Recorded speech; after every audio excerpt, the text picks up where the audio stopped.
गीता एक गरीब बुढ़िया थी जो हमेशा देवी माँ की पूजा किया करती थी। गीता के बेटा बहू एक एक्सीडेंट में चल बसे। फिर उसकी पोती उसके पास ही रहने लगी।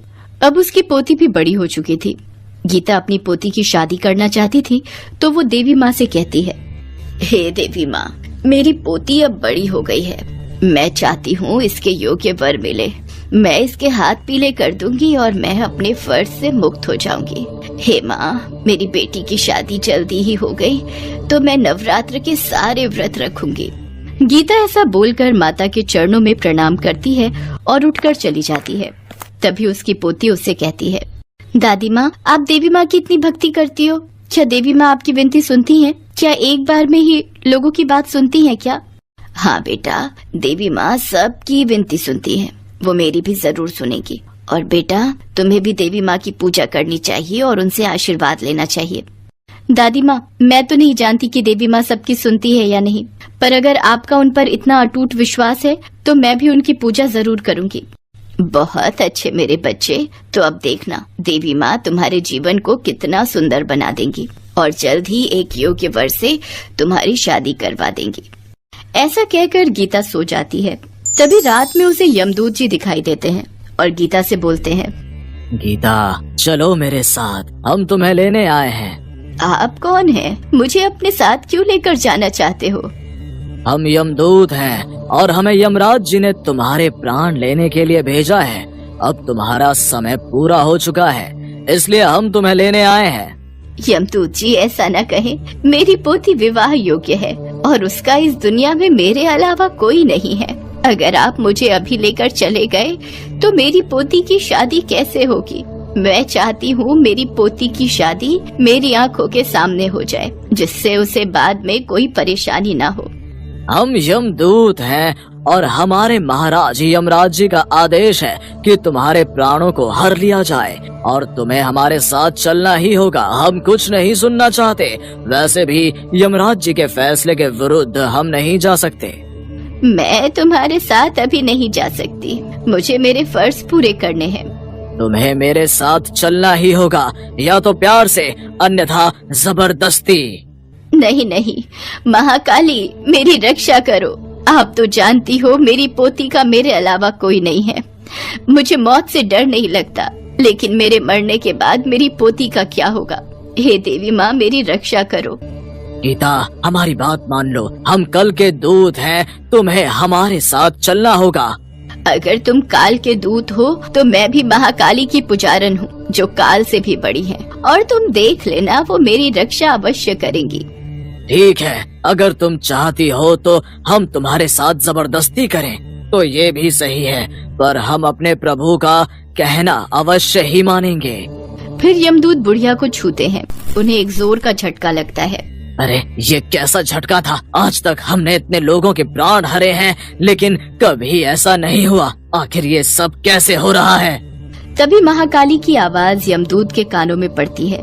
यमदूत, मैं तुम्हें आदेश देती हूँ कि तुम अभी गीता के प्राणों को नहीं हरोगे।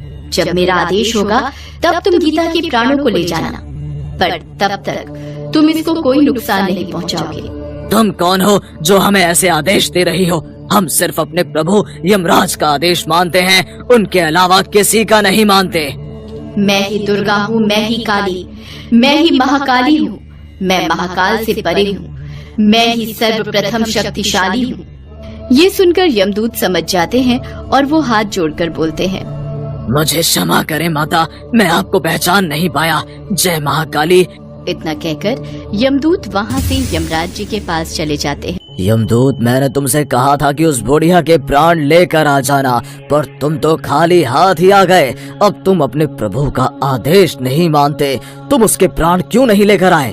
हम गए थे महाराज, पर महाकाली का आदेश था जब तक उस बुढ़िया के प्राणों को ना हरे जाए, जब तक महाकाली आदेश ना करे। ऐसा कैसे हो सकता है? कोई भी देवी देवता मेरे कार्य के विरुद्ध नहीं जाते, ना ही कोई बाधा डालते हैं। तो फिर इस बार महाकाली ऐसा क्यों कर रही है यमदूत? पता नहीं महाराज, लेकिन हम महाकाली के आदेश के विरुद्ध नहीं जा सकते, इसलिए हम वापस आ गए हैं। ठीक है, हम स्वयं ही उस बुढ़िया के प्राण लेने जाते हैं। देखते हैं महाकाली हमें कैसे रोकती हैं। फिर यमराज बुढ़िया के घर पहुंच जाते हैं और उसके प्राणों को हरने की कोशिश करते हैं। लेकिन जैसे ही वो बुढ़िया के शरीर को छूते हैं तो यमराज के शरीर में कंपन आ जाती है, जिस कारण यमराज क्रोधित होकर कहते हैं, किस शक्ति का इतना साहस है जो मुझे इसके प्राण लेने से रोक रहा है? सामने आओ, जो भी मेरे कार्य में बाधा बन रहा है अंजाम सही नहीं होगा।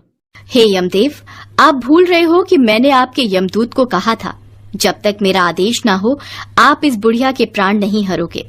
पर महाकाली, ये होनी है, ये तो होकर ही रहेगी।